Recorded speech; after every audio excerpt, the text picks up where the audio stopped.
Vincent, this is such an interesting film for you because you're a part of the actor side of the movie. And I found that pretty interesting that you're here as a mobster on screen. Yeah, but Whereas, I that was a great. That was Armand and Claudia's idea. When I got attached to the project, Claudia wanted to give me the tough guy that Chuck Zito played, and then Armand called me up. He says, "You should play the actor." I said, "I would love to, but I don't see no lines." He said, "Don't worry about it." And when we went on the set, we improvised. that's what I was going to ask you. The funniest scene I found for you on this is you're walking down the street and you're like, look at this beautiful girl. You stop to take pictures. And I felt like that's probably what everyday life is for Vincent. We made that up as we went along.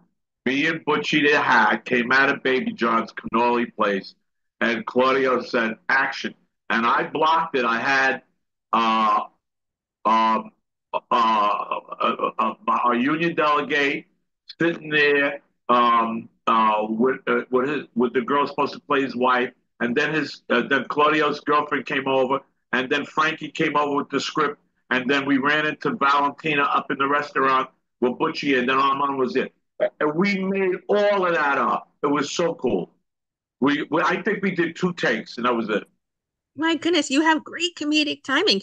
Does this give you a push for maybe more comedic roles in the future? Oh, I love doing comedy. I love doing comedy. In fact, my friend Kathy Narducci from The Sopranos and I are working on a pilot now. It's about when she was younger, and was supposed to get together and get this off the ground. Yeah, I love doing comedy.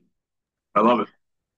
We touched a bit on my favorite scene from the What? movie Don Q, where you're, quickly just grabbing the girl, taking a picture. Do you have a Yeah, particular one that's your favorite? I get the finale. I because when you work with Armand, I mean, he was running up and down the street to get his energy. Would go in there, boom, boom, boom, boom. All of a sudden, it was like real. I mean, it's real. You're in the moment. It's real. Armand was on. He was Don Q, and I was Vinny Pastore trying to be a mafia guy, and I wasn't. And I get stabbed, and that's when I said, and I made it up, Jamie. I said, I don't want to dine in a Chinese restaurant. Take me to the hospital.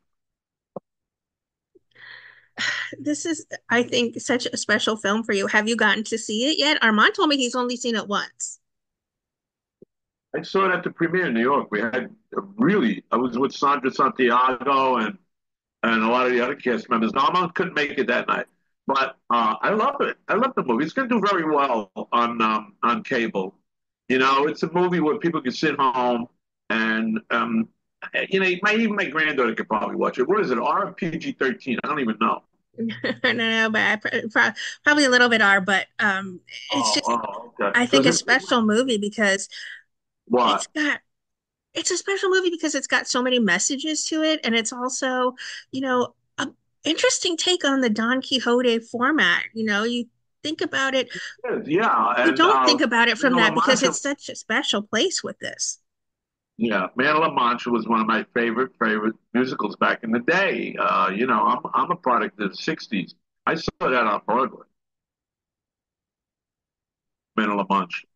So when I read Don Q, I didn't think how did it tie in Right?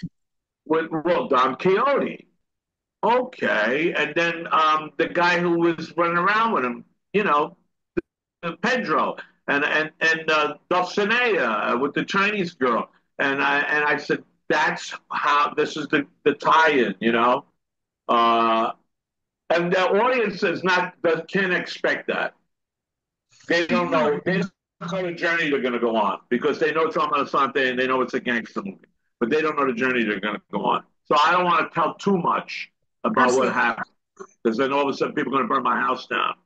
No, I think they'll burn the books.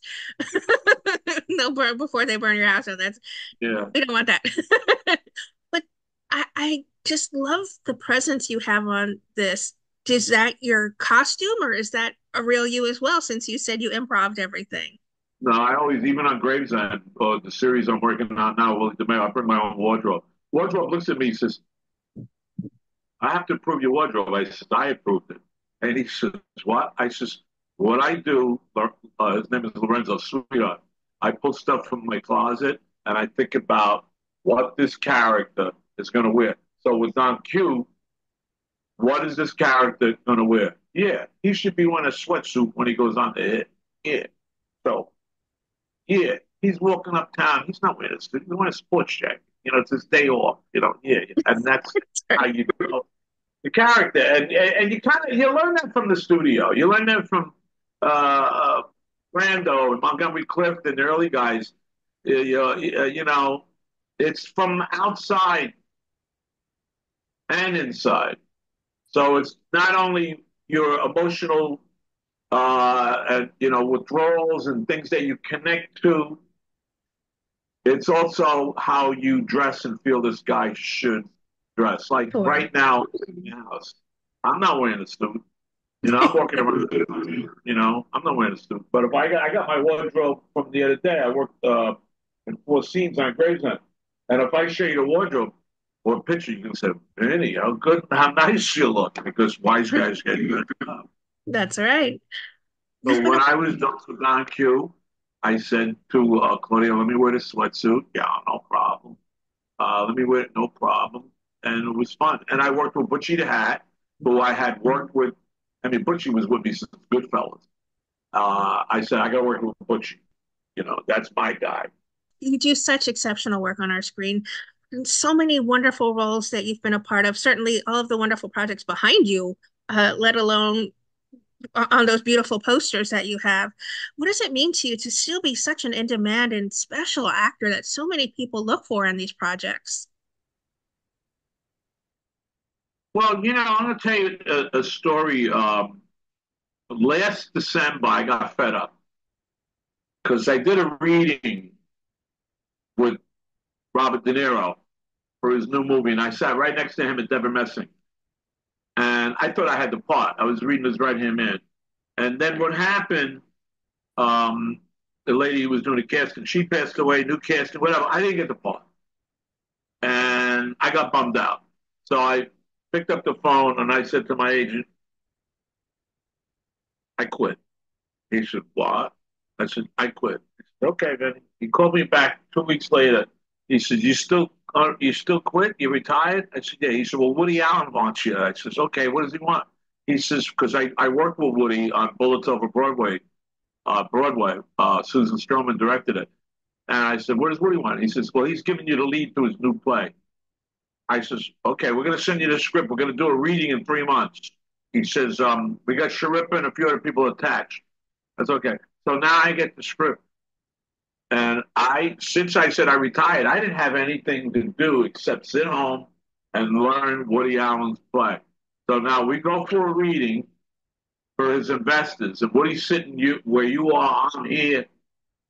Vinny, this part is perfect for you. I wrote it for you. Let's hope we get the money. And that's where my career is now. And where I say I don't want to do something, all of a sudden the phone rings, and then somebody offers you something beautiful. It's like I'm working on Yellow Jackets. I do voiceover work.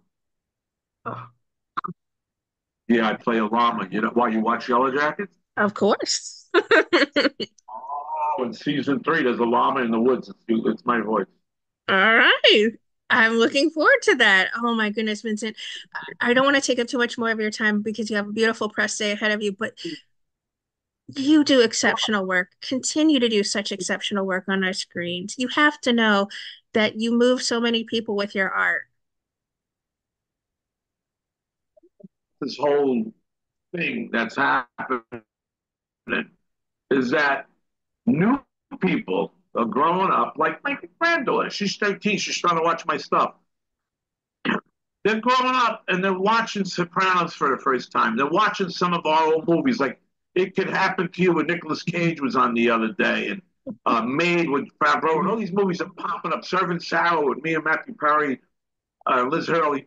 They're all popping up, and people say, "Oh, I didn't know you were in that movie, and I didn't know you were in Carlito's Way, and I didn't know you did a little bit." Goodfellas, and I say, yeah, that's my career, you know. And I have, because I teach down at HB Studios in New York, and I also have a theater company. And I tell the students, and I tell the actors, you're not an actor.